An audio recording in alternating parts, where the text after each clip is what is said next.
Okay, so I'm going to continue with the questions that were sent by the Spokane Dharma Friends group, because they meet every Monday and they're reading Open Heart, Clear Mind and studying it together while we're on retreat. Okay, so another question was, do Buddhists believe that it's a culmination of all your past lives or just the previous life that determines the next life? Neither. So they're asking, is your next life a summation of, or a balance of all the karma from your previous lives? All your previous lives put together that bring the next life? Or is it just due to the life before this one? And it's not either of those, okay? Rather, our mind is like a field, and during these many lifetimes we get all sorts of karmic seeds planted in it. At the time of death of this lifetime, depending upon what we're thinking, where our mind is at, when we're dying, then that mental state will serve as fertilizer that will help one of the karmic seeds, or a few of the karmic seeds together, to ripen, and that will propel us into our next life. Okay? So it's, you could have a garden with many, many different seeds. Some were planted 15 years ago, some last year, some 300 years ago. And depending on which one gets watered, then that one's going to ripen. So it's not only which one gets watered, it's some of the karmic seeds might be stronger, from very strong, powerful actions, so those will ripen first. Or in the absence of those, if there's a few that are equal, then the one that is created closer to the time of our death will ripen. Or if all those are equal, then the one that we're most habituated with will ripen. But definitely what's going on in our mind at the time we die is a very important thing. Because if our mind is filled with anger or bitterness or whatever, what kind of seeds are we going to be watering? And if our mind is taking refuge in the Buddha, Dharma, and Sangha, and really aspiring for a good life in the future where we can continue to practice and wanting to benefit sentient beings, then that's going to water a whole different set of seeds. Okay?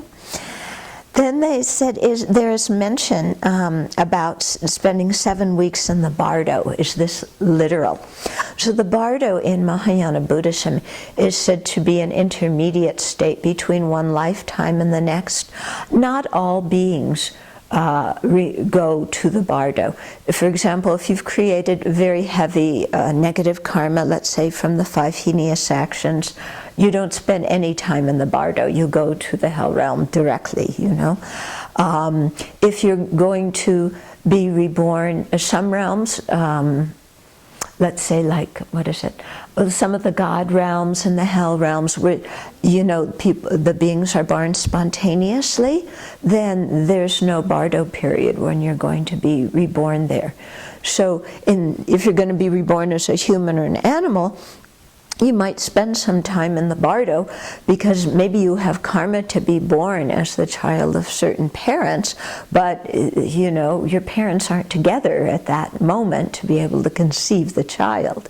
So when beings are in the bardo, they say that after each week, it's good to do some prayers for them because they experience what's called a quote, mini death, in the sense that if they haven't taken rebirth, then that's a time where they might be able, their karma, which karma ripens, might be able to change. And where they would take a different kind of bardo body that would bring them into a different kind of rebirth.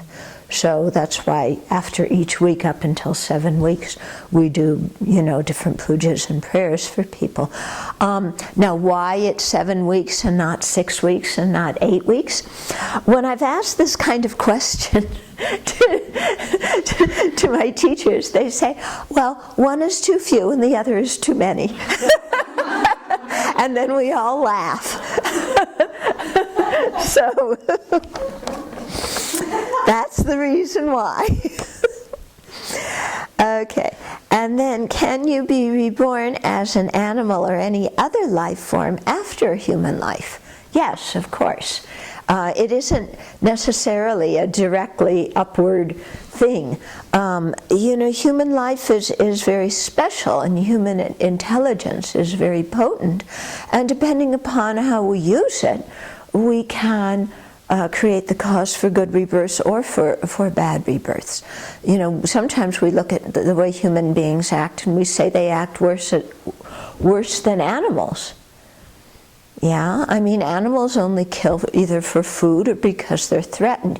Human beings kill for sport, they kill for honor, they kill for all sorts of reasons, you know, and they kill all sorts of innocent beings who aren't anywhere near them at the time, you know.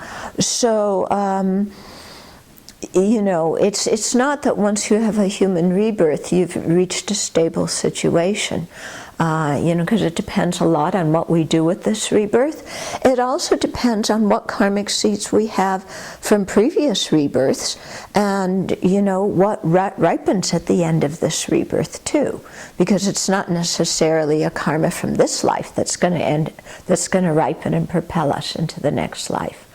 You know, it could be a karma from before, so it's going to depend a lot on how much purification we've done, how strongly we've generated regret and the other opponent powers. Yeah, so all of this is, you know, a very complex, dependent arising. Yeah, but the point of it all is, you know, as much as possible, keep the mind in a virtuous state.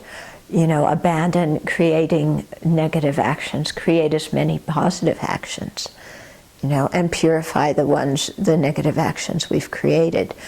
Actually, the verse on the bottom of the tanka there, the one that we chant before we start teachings, do not create any negative actions, create only perfect virtuous actions, subdue your mind completely. This is the teaching of the Buddha.